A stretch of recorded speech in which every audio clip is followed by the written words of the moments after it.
my oldest and me, we told funny stories, and she talked about being a mom, and she was the first person in my family to graduate high school. So it was a big deal, but she didn't go to college. She had another kid. So I'm a grandpa. We talked about that, and she's like a comedian. She's funny. So that episode was really good.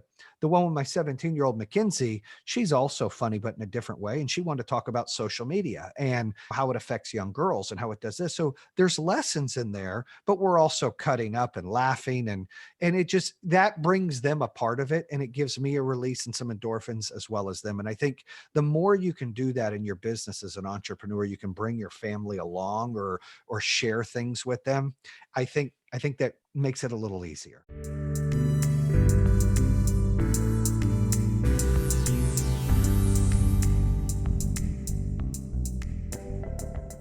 Welcome to another episode of Social PR Secrets, and this is Lisa Beyer. I will be your host.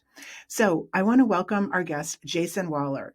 We are going to be talking about Jayson and how he is building a movement, or he has built a movement, with his company, Power Home, and his podcast, True Underdog. He is in the process of writing a book and sharing his experiences, how he has used PR and owned media to build his companies, his podcasts, his brands, leading him to a list of awards, including 4-time Entrepreneur of the Year, 13 Stevie Awards as CEO of the Year, Top 30 Under 30, Top 40 Under 40, Most Admired CEO of 2020.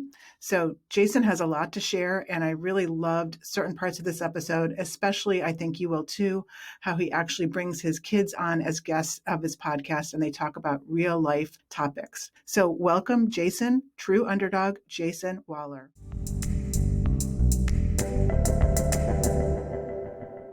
I am here with Jayson Waller. Hey, Jayson, how are you? I'm good. How are you doing? Very good. Well, good. Podcast host about podcast host and author to author. Lovely to have you with us today. And I want to just start with, I'm very excited about your book that you're working on called Own Your Power, because that right now in this era that we're in, it can mean a lot of different things. So can you start by telling us about your book and a little bit of background on your journey?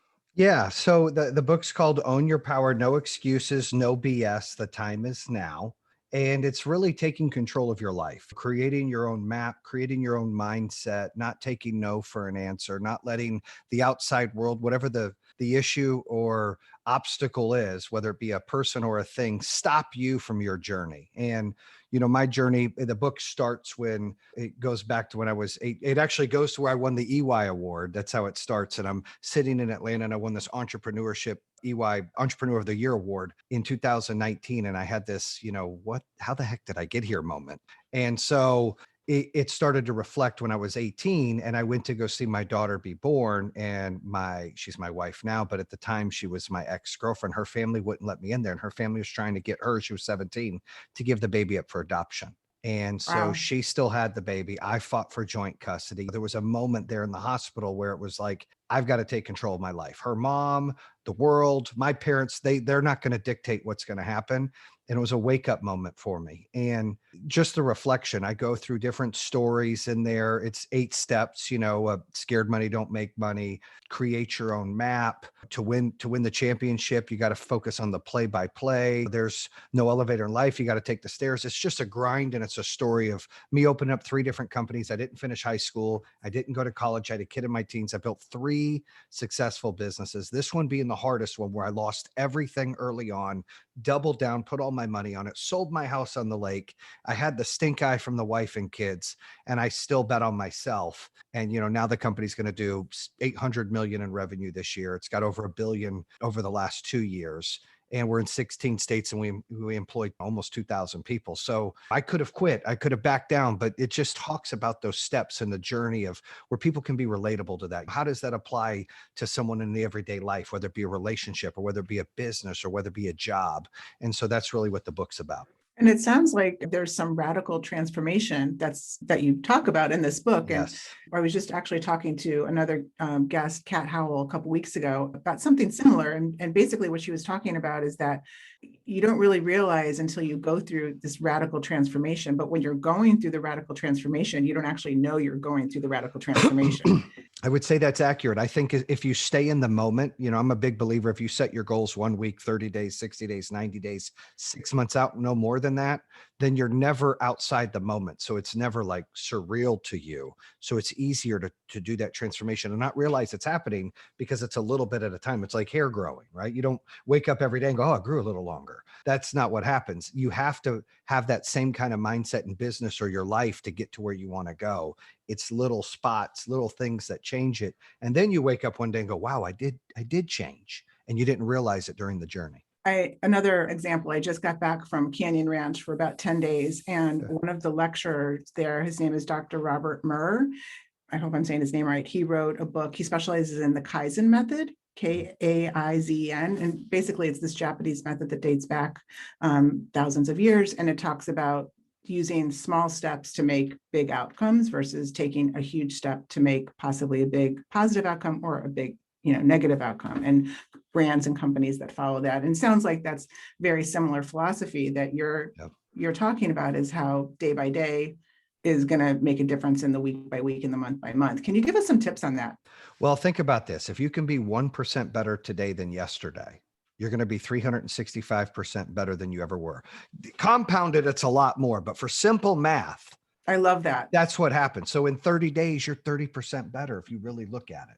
And you don't have to be great today. You just have to be a little better than yesterday. How And do if you you do it? What's an example that you do? I set 2 goals every morning. It could be something small. I'm going to make this call, or I'm going to be really positive. I'm going to motivate my kids. Whatever it is. Every day it changes. I try to set 2 goals in the morning. I try to at least accomplish one of them, if not both. And they're small goals. And then the bunch of small goals equal big goals. And I make decisions fast. A lot of people stay in the mud. They can't make a decision. I make decisions really fast, and then I have no regret. I try never to look back. I believe there is no such thing as a wrong decision. It's just a decision, and whatever happens, you just got to deal with that and focus on that. Because if you make a decision and then you're looking back, you're not giving this one 100% because you're worried about what you didn't get. And I'm just not a believer in that. And it's taken a lot of failures, a lot of experience to mold me to be that way. But those 2 tips, little goals and making decisions quick, can really move the needle. I think in today's the way that we're like post pandemic, and a lot of us are working from home, and things become very mundane, and it's hard not having the engagement and the opportunities and the interactions that we were used to. Mhm. So what advice do you give to today's mindset, and how to stay positive, and how to get yourself out of bed and be as productive as possible when it's easy not to? I think you got to network into different platforms. I'm using Clubhouse a lot lately. I'm following certain people. I have a couple coaches and mentors. I think it's important to find yourself a coach. No matter how big you are, you're never too big for a coach. And it's always helpful to coach other people that you can. And I think as long as you're doing those things, I love Clubhouse because it's a voice platform where there's no video involved and people are just sharing stories, and it's free and it's able to gain knowledge and network. And so anything like that is important. In today's world, we can't sit here and wither and point fingers and make excuses. We have to find opportunity in what's going on. And for a lot of people out there looking for jobs or not knowing what they want to do next, or scared to open a business, the time is now. It's not one day, it's day one. It's right now. When you have this time, you can put together a business plan, or you put together an idea, or you can put together some goals because you have the time, because you are home, because you're not driving and going into places like you once did. And I think it's utilizing that time correctly really makes the difference. Being in the PR world, we experience a lot of rejection, just like in sales. And it's a lot of kind of cold calling and Mhm. establishing relationships. Using Clubhouse is one great example of establishing new relationships and new connections. But what tips do you give when to have the mindset to handle rejection, overcome it, and maybe some creative tips? Well, I come from door knocking sales and then telemarketing sales, and I'm super confident. I always feel like I'm the best salesperson ever, right? But it's because I want more no's to get to the yes. I know it's going to take X amount of no's to get there, so I try to be positive about a no and see what I learned from it, and not let it defeat me, and know that I'm getting closer to a yes. And I think the problem is some people get broken when they get the rejection, and they get defeated. And you can't look at it that way. Not everybody can sell everybody. Not everybody can make everybody happy. And so you have got to find a way to get closer to that number. And the more no's you get, the better and the sharper you get. The things you learn on how to adapt, or conversations that you maybe miss something on a proposal or on a pitch, and you just continue to work on that. Then if it's 40 no's equally yes, you get it down to 25, you get it down to 15, you get it down to 8. And that's the goal, is to track. I believe in tracking data. Track your data of what you're doing and see what works when you try different things, and hold it accountable of, hey, you know what, I tried this pitch and my percentage of closing or getting people interested in the PR world, whatever it is, and you're pitching people, you got to use that data, because data never lies, and then run with that. And so you also got to remember that something that you might be offering might not be what somebody else is looking for, and that's okay. And either you can adapt and find what they're looking for, or you can go on to the next one. In the solar business, and I did home security before then, it's not for everybody, and I'm okay with that. And you try to move quickly from the no's and then earn the yeses. How did you get into the solar business? So I was doing home security for many years, and I loved it. We built van teams, and then we had call centers, and we were in 12 states, and it was booming. And I did 2 companies like that. But I started to see power companies, cable companies, phone companies, internet companies start offering home security. It was flooded, and it was at like 35% penetration. And it felt like the market in the white space was shrinking. And I loved what I did, because I felt like we knew if we put a sign in your yard and put a system in your house, you were 19 times less likely to get broken into. That's a big deal. And people pay for that comfort, for that security, for that peace of mind. And so I was really good at that and understood that and loved that part of it. But I started to get bored. I got ADD to the max. And I didn't like everybody getting into it. I was in the cell phone business before cell phones really took off. From '01 to '04, I worked for Verizon Wireless Bell Atlantic. And I used to sit down with a boardroom of business owners and corporations, and sit there and tell them the BlackBerry is the future, not their computer, not that fax machine, that everything's going to go wireless. And they told me I was crazy. But I worked for a company, that's what they believed, that was the mission, and I was on board. And I felt that way about solar. Solar's really big in the Northeast, and it's really big in the West Coast. And in the Southeast and the Midwest, which is predominantly where we're at, it's not. And I said, why can't, I mean, we're good at selling home security. Why can't we sell solar? Why can't we empower people, ready, to own their power, Mm-hmm. not rent it, right? That's where originally it came from. So, we want to empower energy independence. We want to give people the opportunity to flatline their costs, give people to never be powerless again with battery and storage. I mean, with all the hurricanes and the ice storms and Yeah. everything else, and the grid is bad. How can I be a part of that movement? And so I got into that, and I loved it. It was a big learning curve because it was construction, but I continue to love it. And we're the largest American-made panel installation company in the country. We do more battery and storage than anybody else, including Tesla. We're a big player in this industry, and we're making a difference for homeowners and people's future. And so we love what we do, but it was just something exciting. And I mean, that's just what happens. I mean, you see something, you're like, wow, I want to do that. And I just got excited about it. That sounds awesome. And so, may I ask, how did you use PR as part of your growth and marketing strategy? It I sounds like you have some good tips to share here. Yeah, well, I think you have to use PR. You have to be able to share stories internally and externally to get the community involved, to get the state involved, to get the national media involved. Too many times it's all the bad stuff is on media. And when you've got some good stuff to put on there, not only is it a feel good for that community and everything, but it builds your brand. People trust what they see on TV. We do partnerships with 5 NFL teams, and we've installed solar, not because they paid us a lot of money. They really didn't at all. It's because of the credibility for our field energy consultants to go into the home and say, we installed solar at Ford Field or Heinz Field or Bank of America Stadium. The consumer lets their guard down. It's the same way if you can have some PR around your business, around what you're doing, giving back in a community and doing things. Not only are you making people feel good because they like to hear good news, but you're building a brand out there that they can trust and that they can be relatable to. And now you're not only becoming identifiable, but you're becoming trustworthy. And I think that's important anytime you're doing in-home sales or you're offering a product or you're new to a market. And we utilize trying to get PR involved to do that, to share those success stories. I mean, one of the best things we did this past holiday party is we had about 1,650 employees when we did the party in December. 1,490 logged on. That's unreal. And we gave out $210,000 to the employees. Five $25,000 winners, and two cities in different states picked that story up. I got to interview the employees that won. They got excited. Their family got excited. The community got excited. It helped us recruit. It helped build a brand. It's talking about giving back. I mean, all of that is what it's about.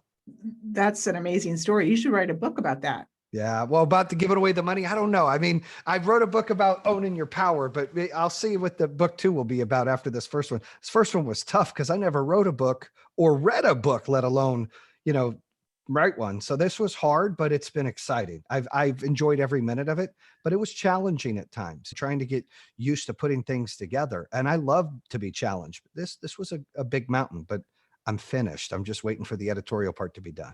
Yes, I can say that writing a book is painful, and I think anybody that can relate to that, that's an author. But once you get done, it'll be fine. You'll forget. Like, it's almost like having a baby. You just forget the pain of it and move forward. So congratulations, because it's hard to go from actually the idea to actually like printing and publishing. And I can give credit to a Florida hero, Heather Monahan. She's the one that put me on the spot to where I had to write a book or else. She put it on our podcast and she challenged me. She's like, you have to have it done by November 2021.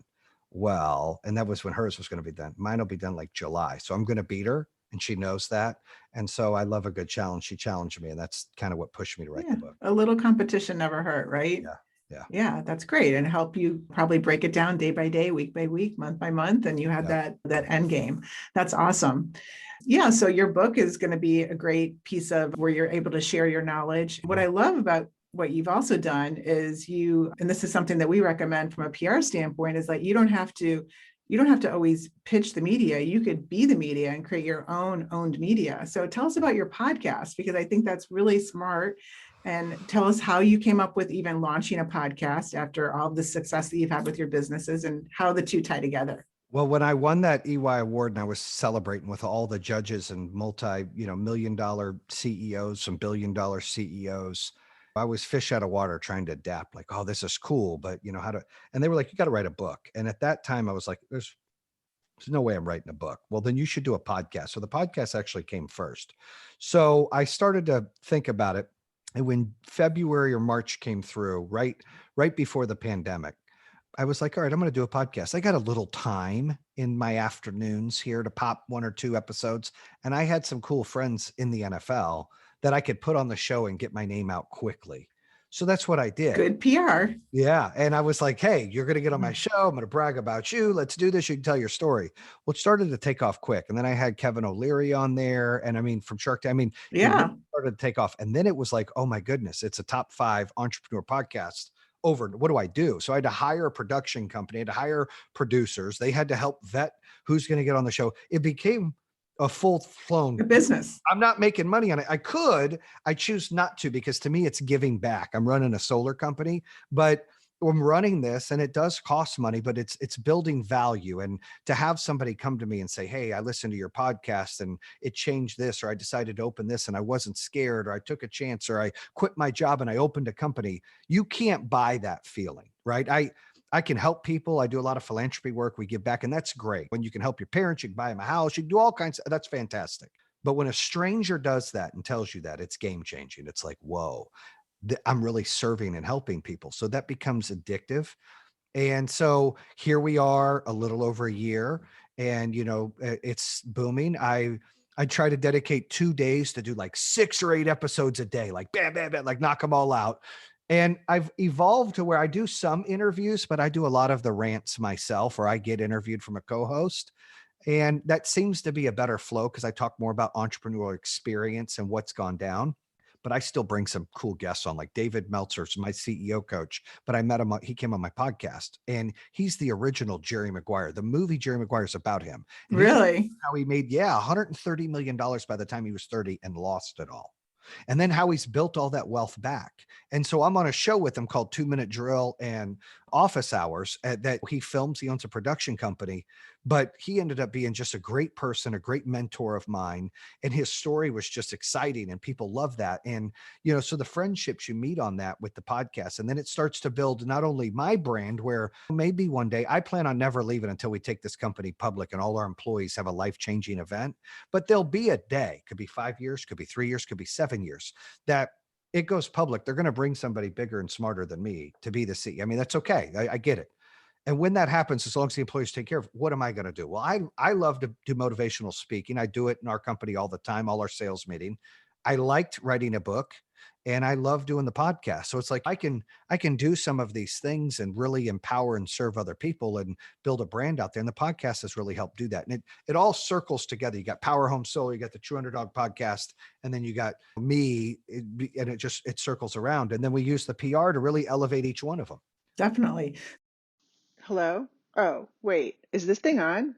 Hi, it's Lisa Buyer. I just wanted to tell you really quick, I'm launching a course called Modern PR Secrets, and I wanted you to be the first to know. You can check it out at thebuyergroup.com under resources. Now let's get back to this interview.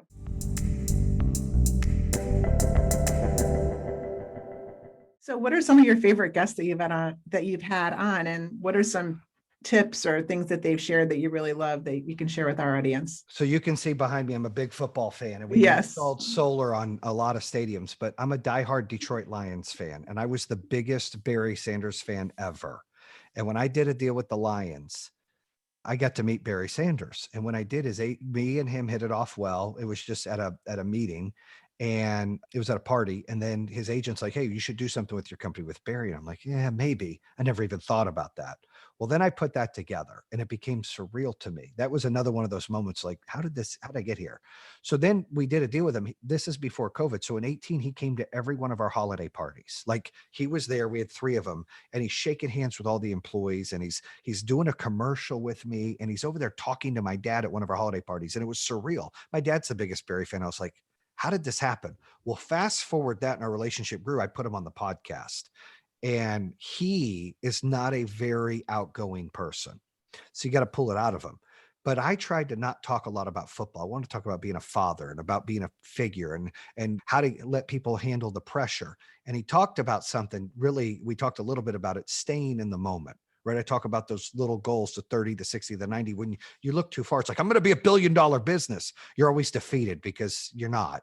It takes a long time to get there. But if you go, hey, I'm going to be a $50,000 business, you'll feel good. Then change that goal to 100,000. Well, he said something that, hey, you got to stay in the moment. You can't let the lights be bigger than you, but you can't be bigger than that either. You can't, in high school, he's not like, I'm going to be a pro. His goal was, I want to start in high school. And then it was, I want to be the best player in my high school team. And then it was, I want to go to college. Then it's, I want to play. He set realistic goals and stayed in the moment. And you can apply that to anywhere in life, whether it be business, whether it be sports, whether it be family. He was a great one. David Meltzer, I mentioned his story. He was a great one. JT McCormick was a good one. He had a really hard life. He was born in a very physical and sexual abusive family. Like, his dad was a legit pimp, and he was raised by prostitutes, and he had to raise his little brother and sister. So his story is pretty dark, but who he is and how he is now really inspires you.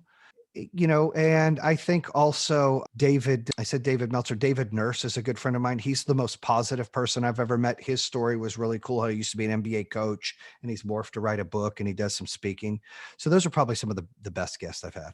Thank you for sharing that. You're welcome. And what is your take on mental health today? And what tips can you share on how to, I can say firsthand, the reason why I was at Canyon Ranch was because I was just suffering from complete entrepreneur life burnout. And I had to do something drastic to kind of save myself, because yoga every day and meditation every day wasn't cutting it. It was like a Band-Aid. So I'm sure you talk to a lot of entrepreneurs. I hear it too, that there's a lot of suffering happening right now because of what we've been through the past 15 months. And so what advice do you give or tips do you give to that? It's really hard. I never thought I would be burned out. And about 6 months ago, I felt burned out. I had an episode called Burnt Out, and I'm like F-bomb in China, and I'm F-bomb. I lost it on this episode. Yeah. I'm like, I'm done. I'm done with this virus. I'm like, I was losing it. Yeah. But that's, you have to have something to reset that. And one of the things I try to focus on is things I can control compared to things I can't control. and it's about quality versus quantity. So this business and podcast and book pulls a lot of hours away from my family. However, if I just did a 9 to 5 and then I came home and it was like, we might do dinner, we might not do dinner, and I go upstairs and we watch TV and we go to bed and the kids go to bed, I'm not spending quality time. It's just quantity of time. But if I make the time matter on a day I do take off during the week or on the weekend, I'm like, we're going to a ball game, or you're going to play soccer, we're going to do a cookout, we're going to swim all day, we're going to play gin rummy and Uno all day. When I make memories and I make it quality over quantity, not only does it help my family, it helps me, because I'm getting those things that I need as well. Because when we're grinding every day and working hard, you forget what you're working for. And I'm not going to be the one that slows down, because a lot of people say, well, if you're working that hard for it, you're missing out on your life. It's not worth it. I totally disagree. It is worth it, because I'm not thinking of myself. I'm thinking of my kids, kids, kids. I'm trying to set generational wealth. I'm trying to empower and serve people. So to me, it is worth it. And I've just got to be a big boy and not complain and find moments. Sleep's overrated, and find moments where I can give quality back. And there'll be a day that I'm done. It's just not today. And so I've also bring my kids along. I did a podcast with my oldest daughter in December. I just did one with my 17-year-old yesterday. That's So a great idea. I I love bring them that. along, and I call it hashtag family talk, and it's real and it's raw. And people can see the dialogue between me and my kids, but it allows them to kind of build a platform, because two of my kids are very outgoing and two have social anxiety, and two of my kids have depression, and my wife goes through depression. And I've never been depressed until like 8 months ago. I've never even known what depression was. And then all of a sudden I'm like, something's wrong. I feel like I'm an alien. I feel like I'm on the outside looking in. I feel like I don't belong. What is going on? And you got to either take medicine. I've never done yoga. I do meditate some. I've wanted to do yoga, but I work out every day. If I work out, my mind resets. If I go That's your own lift hard, meditation. right. Yeah. And I listen to music in the shower. I crank it up, wake everybody up in the car. Like, music helps me too. And to bring my kids on, each one of my kids will eventually come on. But my oldest and me, we told funny stories, and she talked about being a mom, and she was the first person in my family to graduate high school. So it was a big deal, but she didn't go to college. She had another kid. So I'm a grandpa. We talked about that, and she's like a comedian. She's funny. So that episode was really good.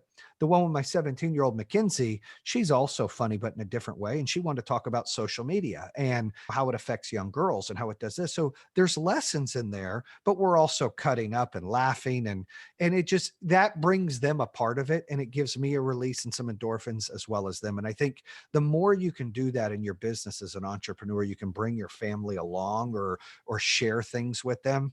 I think that makes it a little easier. And was that what helped you transition out of burnout and kind of It has switch helped. gears? I still get a little burned out, but I also play for the next trip. So I'm like, all right, we're taking a trip in March, done. Mhm. We're taking a trip in June, done. So as long as I know that, and I've got a trip I'm working for us to go and spend time and to release and turn my phone off, then I'm okay. That helps a lot. That's like And I, and I, the light and at I the end of the tunnel. yeah, That and you gives got to strength. have a goal there. And it's like, I try to go on 3 or 4 trips a year with the family. And I purposely try never to work at all on the weekends. I mean, I do sometimes. I'm running a big company. I get a call, some stuff goes down. I'm like, okay, that's it. But most cases, I'm available. I'm with my kids. I'm doing things. It allows me to rest. It allows me to reset. I'm up at 5:30 or 6 during the week and in bed by midnight or 1. But on the weekend, I might sleep until 8 or 9, which is like a treat. And I'm laying in the bed and being more lazy. And you have to do that. If you don't, it's never worth it. But I get really excited about Mondays. Most people hate Mondays. I love Mondays. I get depressed about Thursday or Friday. I'm like, ah. But then I get excited on Saturday for the weekend again. It's like, oh, I'm done. I don't have any obligations this weekend. This is great. And then Sunday comes around. I get excited for Monday because I've kind of I've reset. You've got to find time for yourself, whether it be 30 minutes or an hour or 2 hours, to where you can do for you, or you're useless to everybody else, including your business and your family. And whatever it is you like to do, like for me, working out or listening to music. It used to be a long time ago playing video games. Like, I used to be a gamer. Now I love to watch shows at night. Me and my wife will watch certain shows, and we cut up about that. Me and my son, he's into history, wants to watch war stuff. So we'll watch war stuff. anything I can do to not think about work or a podcast, that's the reset that we need. And look, everybody goes through burnout. You just have to, okay, how can I control some of this to where I'm not overexposed and breathe a little bit? And I think coaching helps. Like I'll tell David or Steve, I have two different coaches, like, here's what's going on. And they'll be like, look, you just got to be able to have more gratitude and be able to relax a little bit and breathe. And you don't need to be so uptight. You need to, you can still get your point across without snapping on some of your employees. And so it brings me back to the level ground that I need. I need constructive criticism. I tell people, like writing the book or doing anything, if you can't find anything wrong with it, you're not my friend. You got to tell me what I can do better. And Mm-hmm. so getting coaching allows that to happen where you're not defensive. You don't get upset about it. Yeah, I love that. And I love the story about bringing your kids on as guests for Yeah. the podcast. That's my favorite part of this interview. I absolutely love it. And I just, in talking with you, I could relate. I'm sure a lot of others who are listening to this can relate. If you own your own business, you've got this, if you have a family, and then you start a podcast, and then that becomes like a little micro business, and then you're writing a book, and that's like another micro business, and all of a sudden you have like 5 or 6 brands happening. If you count your own personal brand, and then you're having to kind of juggle like where you're going to put your buckets of time, and all of a sudden you're working 24/7. And I think that's how you fast forwarded to burnout, maybe quicker, or maybe other people don't ever get to burnout because they don't have those multiples happening of other buckets coming in of literally new brands. Well, if you want to grow something, you've got to be all in. You can't be worried about you're pulling time away from your family. And I know that's unfortunate and it's sad, but I would disagree when people are like, if it takes away from your family, you shouldn't do it. I totally disagree. It's quality over quantity. People go home every day and see their kids for 15 minutes. Their kids go in the room, play video games till bedtime, and that's it. But if I purposely make the little bit of time I have a huge moment to make a memory, like we're going to do something that's epic, that's important. It's not, you're going to go play video games. Hi, Dad. Hey, like, no, I'm going to make it count. That goes a lot longer than the 8 hours or 10 hours or 20 hours I was off of work, but I only saw them for 15, 20 minutes a day because they were up in their room. And that's what kids do nowadays. They stay in the room, play video games, or on social media. This is what they do. They're not downstairs hanging out all the time. So I purposely, like, we have family dinner on this day. We're going to do movie night on that day. We're going to play board games on this day. When you force them, they don't get to make choices. They're kids. They get an opinion. But I try to make the choices and then say, here's what we're going to do and here's why. I don't like it. Well, I don't care. You can be mad. When you run your family, you can change it. But it allows them to let their guard down. And now it's quality time that they'll remember forever, rather than, oh, my dad worked 9 to 5 and I saw him some. No. Well, he worked his butt off and he's always busy, but he made time to make sure we did these cool things, whether it be, I'm real big in traditions. Like we do something and we got to try to make a tradition. And therefore I've got 3 daughters and a son, and the daughters will always come home. The sons usually don't. That's how it works. And so you want to build traditions where they'll come back and they'll do things and they'll implement those in their family. That's great. That's great advice. That's like creating the best family culture you can. And it sounds like you've also created an amazing company culture at your company.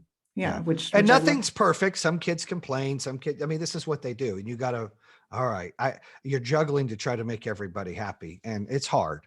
But I also coach I used to coach the kids' sports. Even though I'm doing all these things, I categorize my calendar. Podcast is hard.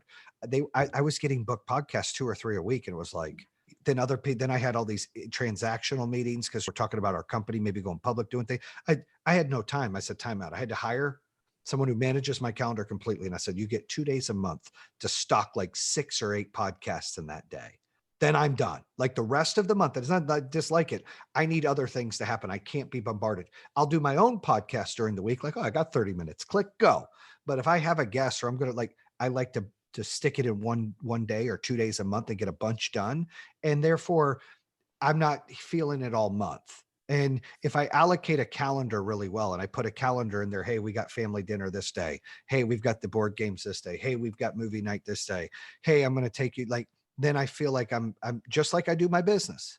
I'm sticking my family on the calendar, and it allows me to hold accountability to myself. So it sounds like you could write a book called Own Your Schedule. I could, maybe. Yeah. I'm not perfect though. I usually am on time, or I got my schedule good, but every now and then I'm like, oh boy, I just messed that up. So I'm human. Well, remind us again about your book, Own Your Power. Tell us a little bit about it as we are closing out here, and where we can, I'll put the links in the show notes, but give us that last plug. We want to know. Well, to Own Your Power, I'll give you a couple of the chapters. So Own Your Power, no excuses, no BS, the time is now. And a couple of the chapters are to be a world champ, you got to focus on the play-by-play. Love your haters. I love talking about haters. That's like one of my favorite subjects. Turn failure into fuel. You're effed if you only chase money, focus on fulfillment instead. So those are a couple of the chapters that come out sometime midsummer, and it's super excited about that. So it'll be on Amazon, everything. The podcast is True Underdog Podcast. It's on Spotify, iHeart, Google, Castbox, and then the YouTube channel. And then obviously the company Power Home Solar. If you're ever looking for a great career, we're in now 16 states. We're always adding great people to be part of the mission. And, or if you're looking to get solar, it's powerhome.com.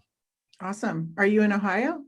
We are in Ohio. We're in Oh. Michigan, Ohio, Indiana, Illinois, Kentucky, Pennsylvania, Virginia, North Carolina, South Carolina, Georgia, and Texas. Awesome. So can we put for careers at the company? Can we put that link in there too? Yep. Careers at powerhome.com. Absolutely. Okay, very good. Well, Jayson, thank you so much. This was an amazing interview and I learned so much and very inspiring. We're also going to put the links to the episodes with your kids being interviewed. I love that. Oh, great. Thank you. Yeah, that they're have fun with it. I mean, it meant a lot. My oldest daughter's like, mine was number one for a while, and it was, and then now it's not. She's like, we got to do it again. So she had a great poop story on there. You know, it was funny. So it's good to cut up like that and let loose. And if fans or listeners don't like it, I don't care. I mean, I'm putting stuff out that's real, and I think when you're real, I think that's important, and people want to know.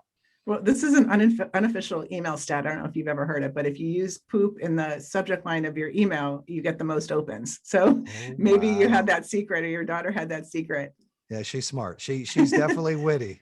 Okay. I appreciate it. Thank you so much for having me on. Yes, thank you. Bye, Jayson. Namaste. Bye.